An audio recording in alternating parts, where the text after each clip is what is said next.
ಕೋಲಾರ ಜಿಲ್ಲೆಯ ಕೆಜಿಎಫ್ನಲ್ಲಿ ರಾಜ್ಯದ ಮೊದಲ ಮುಖ್ಯಮಂತ್ರಿ ಕೆಸಿ ರೆಡ್ಡಿ ಅವರ ಸ್ಮಾರಕ ನಿರ್ಮಾಣಕ್ಕೆ ಸಚಿವ ರಾಮಲಿಂಗಾರೆಡ್ಡಿ ನಿನ್ನೆ ಗುದ್ದಲಿ ಪೂಜೆ ನೆರವೇರಿಸಿದರು. ಈ ವೇಳೆ ಶಾಸಕಿ ರೂಪಕಲಾ ಶಶಿಧರ್, ಲೋಕೋಪಯೋಗಿ ಇಲಾಖೆಯ ಕಾರ್ಯಪಾಲಕ ಅಭಿಯಂತರರಾದ ಕೆಸಿ ರಾಮಮೂರ್ತಿ ಮತ್ತಿತರರು ಉಪಸ್ಥಿತರಿದ್ದರು.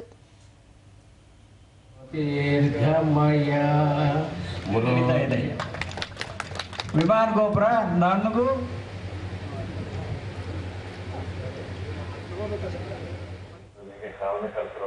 ಬಳಿಕ ರಾಮಲಿಂಗಾರೆಡ್ಡಿ ಕೆಸಿ ರೆಡ್ಡಿ ಅವರು ವಿಧಾನಸೌಧ ನಿರ್ಮಾಣಕ್ಕೆ ಅಡಿಗಲ್ಲು ಹಾಕಿದ್ದರು.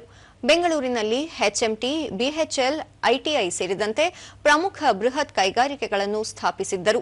ಅಂದಿನ ದಿನಗಳಲ್ಲೇ ಬೆಂಗಳೂರಿನಲ್ಲಿ ಸಾರ್ವಜನಿಕ ಉದ್ಯಮಗಳಲ್ಲಿ 1 ಲಕ್ಷ ಮಂದಿಗೆ ಉದ್ಯೋಗದ ಅವಕಾಶಗಳನ್ನು ಕಲ್ಪಿಸಿದ್ದರು. ರಾಜ್ಯಕ್ಕೆ ಅವರ ಸೇವೆ ಅವಿಸ್ಮರಣೀಯ ಎಂದರು.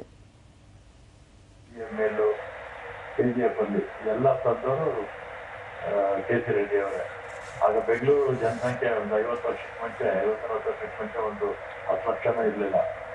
10 ಲಕ್ಷದಲ್ಲಿ 1 ಲಕ್ಷ ಜನ ಪಬ್ಲಿಕ್ ಸೆಕ್ಟರ್ ಮೇಲೆ ಕೆಲಸ ಮಾಡ್ತಾ ಇದ್ರು ಆ ಕಾಲದಲ್ಲಿ.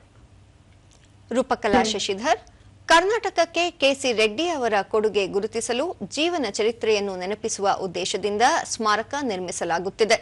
ಅವರ ನೆನಪಿನಲ್ಲಿ ವಿದ್ಯಾಸಂಸ್ಥೆಗಳನ್ನು ಆರಂಭಿಸಲಾಗುವುದು. 4 ಕೋಟಿ ರೂಪಾಯಿ ವೆಚ್ಚದಲ್ಲಿ ಸ್ಮಾರಕ ನಿರ್ಮಾಣ ಮಾಡಲಾಗುವುದು ಎಂದು ತಿಳಿಸಿದರು.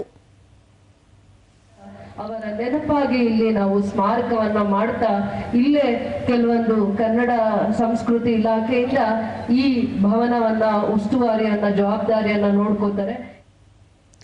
ಬಳಿಕ ದೂರದರ್ಶನದೊಂದಿಗೆ ರಾಮಲಿಂಗಾರೆಡ್ಡಿ, ರಾಜ್ಯ ಸರ್ಕಾರ ರಾಜ್ಯ ಸಾರಿಗೆ ಸಂಸ್ಥೆಯ ವಿವಿಧ ನಿಗಮಗಳಲ್ಲಿ 10,000 ಹುದ್ದೆಗಳನ್ನು ಭರ್ತಿ ಮಾಡಿದೆ ಎಂದು ತಿಳಿಸಿದರು.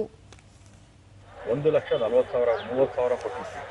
ಆಮೇಲೆ ನಮ್ಮ KSRTC ಒಂದರಲ್ಲೇ 9,000 ಜನ ರಿಕ್ರೂಟ್ಮೆಂಟ್ ಮಾಡಿದ್ವಿ. 1,000 ಜನ ಅನುಕಂಪದ ಆಧಾರದ ಮೇಲೆ ಒಟ್ಟು ನಾವು 10,000 ಜನಕ್ಕೆ ನಾನೇ ನನ್ನ ಅವಧಿನಲ್ಲಿ ಈ ಅವಧಿನಲ್ಲಿ ನಾನು ಕೊಟ್ಟಿದ್ದೀನಿ.